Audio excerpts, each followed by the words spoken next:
자, 오늘 취업의 기술 시간 페어링 HR 신현종 대표와 오늘 포인트를 짚어보겠습니다. 네, 대표님 어서 오세요. 반갑습니다. 반갑습니다. 네. 일단 오랜만에 뵙습니다. 예, 상당히 오랜만에 왔습니다. 어떻게 지내셨어요? 날씨 좋을 때는 괜찮은데 날씨 이렇게 좀 더워지니까 다시 좀 방송에 나오라 이런 좀 요청을 받아가지고 예, 이렇게 나오게 됐습니다. 예. 아주 좋을 때 방송을 하러 오셨네요. 자, 오늘 주제를 먼저 알아보도록 하겠습니다. 대학 7학기 진로 결정에 고민을 묻다라고 나왔습니다. 네. 자, 이번 주 주제는 대학 7학기에 관한 건데 네. 4학년 1학기를 그러니까 말하는 거죠. 예, 맞습니다. 이 4학년이 올라가면 아무래도 진로 고민 상당히 많이 하게 되는데 근데 요즘은 거의 대학교 들어가자마자 뭐 신입생 때부터 취업 준비를 한다면 이런 얘기도 있잖아요. 예, 맞습니다. 요즘 대학교 4학년들은 어떤 고민을 하고 있어요? 예, 요새 그 보통 많은 전문가들께서 곧 이제 8학기 마지막 학기를 남겨둔 학생들한테 어떻게 취업을 해라, 어떻게 준비를 해라 이런 참 좋은 조언을 많이 해주십니다. 근데 상대적으로 이 6학기를 마친 이제 4학년이 곧 되는 이 학생들, 이 사람들은 좀 상대적으로 많이 좀 소외가 돼 있다. 제가 좀 이렇게 보고 싶거든요. 그래서 네. 이런 분들이 과연 어떻게 좀 진로 고민을 해야 되는가, 취업 준비를 해야 되는가 이 부분 오늘 좀 같이 좀 이야기를 좀 나누고자 하겠습니다. 네. 사실 그 최근 기업들이 이 탈스페 채용이라는 것을 아마 많이 들어보셨을 텐데요. 네. 이러한 그 전형이 좀 많아졌습니다. 그래서 인턴 후에 정규직을 전환해주거나 아니면 직장 체험을 통해서 이 정규직 그 사원을 뽑는 이런 공채 전형이 좀 늘어나다 보니까 그 취업을 준비하는 이 시기가 좀 3학년까지 쫙 내려온 이 시기가 지금 좀 학생들한테 많은 혼란을 주고 있습니다. 그래서 내가 취업을 하기 위해서 인턴을 해야 되나 아니면 공채를 준비해야 되나 아니면 미리 다른 거를 좀 휴학하고 준비해야 되나 이렇게 고민을 가장 많이 하는 시기가 바로 이 7학기를 앞둔 학생들입니다. 그래서 사실 그 진로 결정을 하는 시기가 가장 이 중요한 시기라고 할 수 있는데요. 그렇죠. 근데 사실 또 취업을 하기에 앞서서 뭐 내가 한번 고시에 도전해 볼까? 뭐 본인을 좀 믿고 네. 아니면 뭐 국가 공인 자격증, 전문 자격증 한번 따볼까? 아니면 뭐 로스쿨 요즘 상당히 말 많죠. 뭐 네네. 로스쿨에 진학할까? 네. 아니면 MBA를 한번 해볼까? 이런 그 고민을 가장 많이 하는 시기가 바로 이 7학기를 올라간 학생들입니다. 네. 근데 지금 신 대표님 얘기를 들어보니까 이상한 게 있어요. 왜요? 취업을 해야 되는데 그런 것보다 오히려 좀 다른 고민을 더 많이 하는 것 같다는 생각이. 진로에 대한? 네. 그렇죠? 아주 정확하게 지적해 주셨는데요. 네. 최근 이제 이 취업에 대한 방법이 아주 다양해졌다. 이 얘기는 많이 들어보셨을 겁니다. 근데 사실 뭐 기존에 저희가 알고 있던 이 행정고시라던가 아니면 뭐 전문 자격증이죠. 그 회계사, 뭐 세무사, 그리고 뭐 노무사, 그리고 네. 국가 공인 자격증들은 보통 시험 방법이나 이 전형 방법이 있어서 사실 큰 변화가 없었습니다. 뭐 과거나 지금이나 어떤 과목을 공부해서 어떻게 시험을 보면 붙는다 이런 부분은 좀 많이 알려져 있거든요. 네. 그래서 학생들이 좀 뭔가 이 특별하게 바뀐 게 없기 때문에 이렇게 좀 도전할 것도 없고 공부만 하면 된다. 좀 상대적으로 쉬워 보인다 이런 생각을 하게 되거든요. 그래서 좀 취업보다는 내가 한번 시간을 투자해서 좀 이걸 내가 해보겠다 이렇게 결정하는 분들이 더 많아서 이 취업보다는 그 취업 이전에 다른 걸 한번 통해 가지고 내가 한번 진로를 결정해 보겠다 이렇게 좀 접근하는 친구들이 좀 많아져서 실질적으로 이 취업에 대한 고민보다는 진로에 대한 고민이 좀 더 앞선다 이 얘기를 좀 드리고 싶습니다. 네. 예. 그러면 취업 준비로 바로 들어가지 않고 이렇게 시험 준비랄까요? 네. 이런 걸 좀 고민하는 분들의 생각은 뭘까요? 예. 취업 준비하는데 어차피 1, 2년 걸릴 거니까 예. 한번 도전해볼까 뭐 이런 생각일까요? 그런가요? 예, 이게 한 1, 2년 도전을 해서 사실 네. 그 합격을 하거나 자격을 따거나 이 목표를 이루면 뭐 한 절반은 괜찮습니다. 네. 근데 또 절반은 또 아닌 부분이 있거든요. 바로 이제 부모님들이 요즘 자녀가 사실 취업이 어렵다는 얘기는 부모님들도 다 아십니다. 그런데 뭐 갑자기 뭐 이 전문 자격을 취득하겠다라던가 아니면 상급 학교에 진학을 위해서 뭔가 하겠다 이런 얘기를 했을 때 사실 그럼 한번 해봐라 이러지 절대 말리지 않으십니다. 한번 해봐라 이러지 이렇게 상당히 지원을 언제까지 해주겠다. 내가 한번 해봐라 이렇게 좀 그 많이 독려를 해주시거든요. 지원 많이 해주시죠. 예. 네. 근데 사실 여기서 가장 문제가 되는 거는 언제까지 지원을 해주겠다라는 이 약속이 없다는 겁니다. 그러다 보니까 이 부모님들도 계속 무한정으로 지원을 하게 되고 이 학생들도 휴학을 계속 해두고 뭐 계속 공부만 하겠다는 생각으로 하다 보니까 요즘 네네. 29살, 30살이 넘어서까지 취업을 단 한 번도 안 해보고 30대 생애 미취업자로 이렇게 많아요. 전락하는 네. 친구들이 상당히 많이 있거든요. 예, 예. 그래서 사실 이 부모님들도 내가 너를 언제까지 지원을 해줄 테니 너 한번 열심히 해봐라. 근데 너 그때까지 못하면 우리 깨끗하게 포기하고 취업을 해라. 이렇게 좀 끌어주셔야 되는데 사실 그 부모님 마음이 어디 그렇습니까? 그래요. 예, 아유 우리 자식 가장 너가 머리는 좋았어 이렇게 하면서 계속 밀어주시거든요. 그러다 보니까 계속 이제 이 시간이 지나고 시간 관리를 못하게 되고 나이는 먹고 이렇게 좀 되는데 사실 그 어떤 해결책은 이 대화를 좀 해야 됩니다. 대화를 해서 자녀분과 취업에 대한 얘기도 좀 나누고 한번 도전을 하겠다라고 마음을 먹었을 때 자, 이 시기까지 우리 한번 열심히 해보고 안 안 되면 취업을 하자 하면서 또 이 준비가 얼마큼 되고 있는지 이번 시험에 얼마만큼 또 이 노력을 했는지 이런 것들을 좀 같이 체크를 하면서 시간을 하고 공감하고 소통하고 대화하는 것 이것이 좀 그래도 어떤 위험 요소를 좀 줄이는 가장 좋은 방법이다. 좀 이런 얘기를 좀 드리고 싶습니다. 네. 네, 그렇습니다. 이게 좀 계속 미뤄주는 경우를 저도 주변에서 참 봤는데요. 이게 30 넘고 35이 돼도 안 돼가지고 결국은 이제 아버님이 하는 부동산 중개업에서 일을 돕고 있는 그런 친구가 하나 있어요. 네, 뭐 그것도 열심히 하면 되죠. 네. 근데 뭐 잘 되는 경우도 있을 텐데 너무 걱정 못하는 게 아닌가 생각도 듭니다. 또.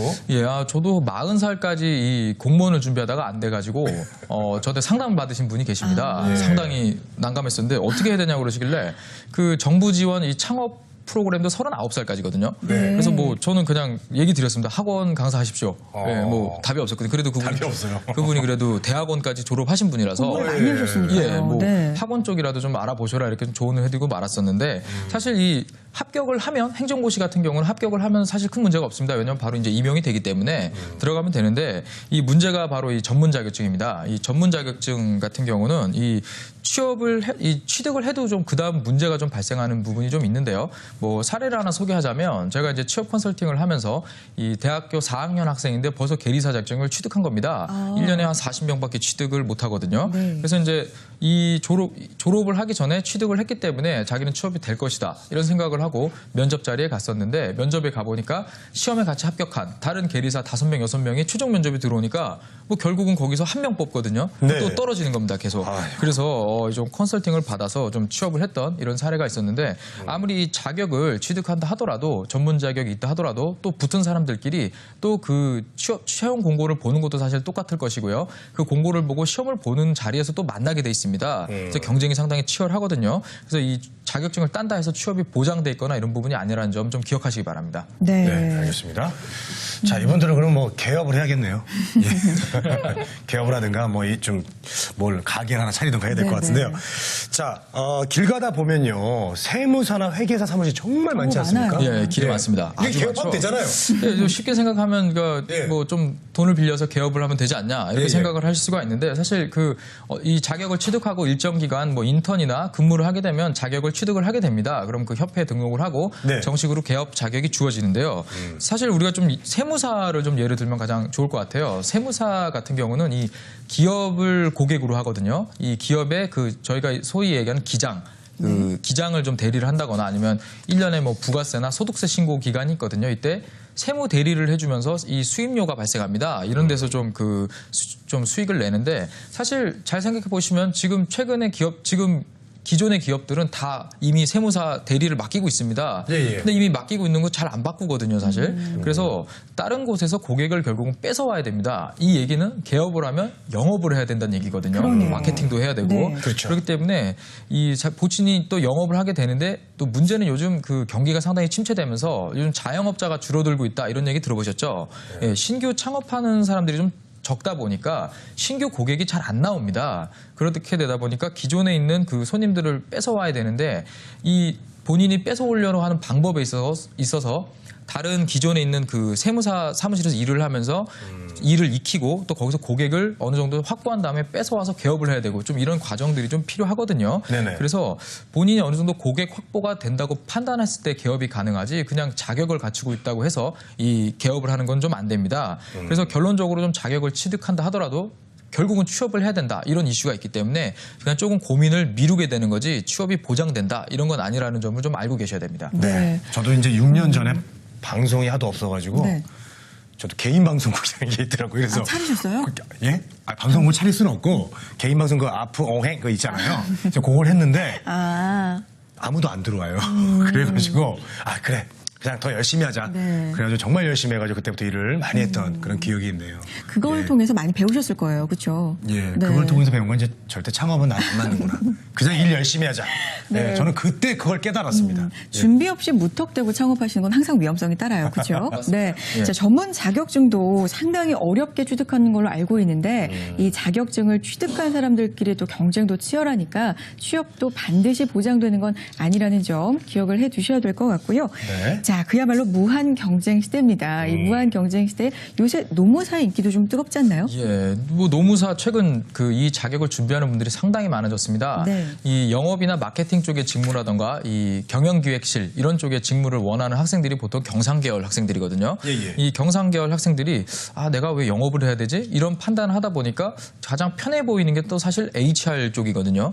또 HR을 들어가려면 신입은 안 뽑는다는데 그러면 노무사를 따서 내가 들어갈까? 또 노무사 있는 사람 또 뽑거든요. 그러다 보니까 상당히 이 경상계열 졸업을 예정을 앞둔 친구들이 그래 한번 노무사 한번 도전해보자 이런 친구들이 상당히 많아졌습니다. 네, 상당히 위험한 일인데요. 사실 이 노무사 분들께서 주로 하는 일은 이 부당해고에 관련된 이 송사 이 법률적인 송사를 담당하는 게 보통 주요 업무였는데 이 최근 기업들이 많이 변하고 있습니다. 그러다 보니까 이 노무사분들도 이 기업의 이런 조직 컨설팅이나 조직 개발 뭐 인사 체계에 대한 어떤 관리 이런 쪽으로 많이 변화하고 있습니다. 단순하게 부당해고를 처리하는 것이 아니고 이 기업의 인사 시스템을 전반적으로 관리해주고 기획해주는 업무 쪽으로 많이 바뀌었거든요. 이 얘기는 노무사의 역할이 좀 바뀌었기 때문에 자격을 취득한다 하더라도 이 조직 개발에 관련된 HR에 대한 전문 지식이 없으면은 또 이쪽 분야에서 앞으로의 장래성을 내다봤을 때 발전하기가 좀 어렵다. 이 부분을 좀 짚어드릴 수가 있습니다. 사실 이 시장에서 자격증만 있는데 자격증을 갖고 있다 해서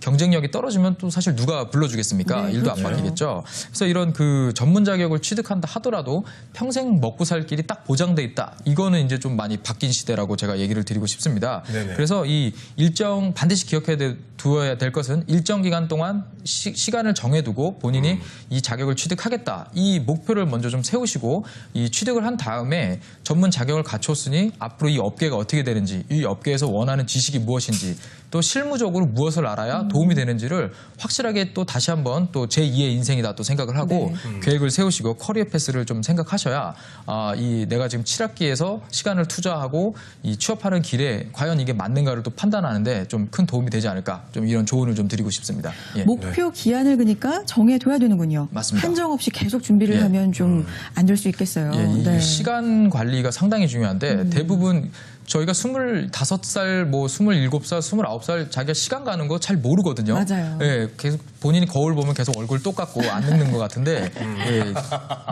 늙습니다. 예. 이 시장에서 보는 눈이 있고 또 나이가 스펙입니다. 나이가 스펙인 시대가 왔기 때문에 본인이 좀 더 시간 관리를 좀 더 타이트하게 하는 이런 습관 미리 좀 들이시는 게 좋겠습니다. 맞아요. 자기는 동안이니까 하고 안심하시는 분들이 있는데 몸은 노체예요. 동안 아닙니다. 자, 이제 시험을 너무 이제 쉽게 생각하시는 분들이 참 많아요. 특히 대표님 같은 경우에 학생들이 저는 뭐 로스쿨이나 갈래요. 뭐 그런 사람들 있잖아요. 많습니다. 너무 쉽게 생각하는 거 아닙니까? 아주 쉽게 생각합니다. 아주 쉽게 생각하는데 사실 이 로스쿨 같은 경우는 본인이 예를 들어서 건축학과를 나왔습니다. 공대를. 그래서 내가 건축법에 관련된 전문 법조인이 되겠다. 이런 정도의 목표가 딱 있으면 로스쿨 가는 게 맞습니다. 근데 이런 목표가 없이 그냥 부모님이 너 로스쿨 개설됐는데 너 취업이 어렵다는데 한번 가봐라. 너 갔다 오면 변호사 된다더라.